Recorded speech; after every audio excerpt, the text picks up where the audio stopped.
بیش از 30 شهروند تاجیکستان بعد استعمال غذا در محل جای کارشان در شهر سنت پترزبورگ روسیه زهرآلود شدند. این مهاجران میگویند بعد استعمال غذا در آشخانه واقع در داخل فروشگاه نارودنی زهرآلود شدند. این مهاجران کارگران همین شبکه مغازه‌های محصولات خوراکواری نارودنی بودند.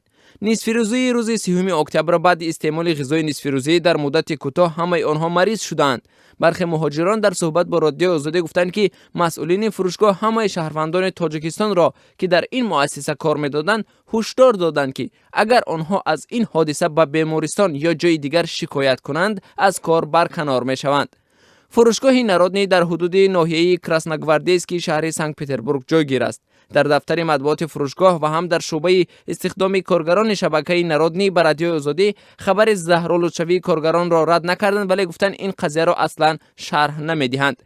محمود، یکی از کارگران مغازه نارودنی، روز 31 اکتبر در صحبت با رادیو آزادی گفت 30 اکتبر روز کاری او نبود، ولی از هموطنان همکارش آگاهی یافت که اکثر آنها بعد استعمال غذا یکباره بیمار شدند.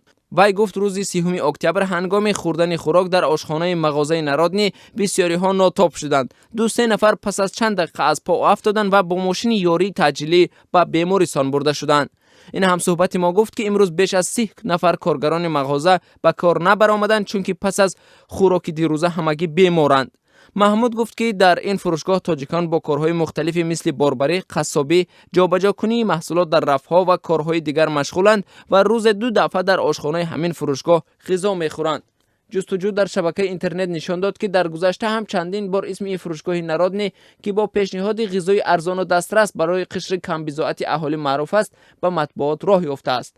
از جمله در یک حادثه دکبر سال 2012 پیرزن از آن شکایت کرده است که ماهی که او از این فروشگاه در داخل یک پاکت بسته خریده بود پی دندانی موش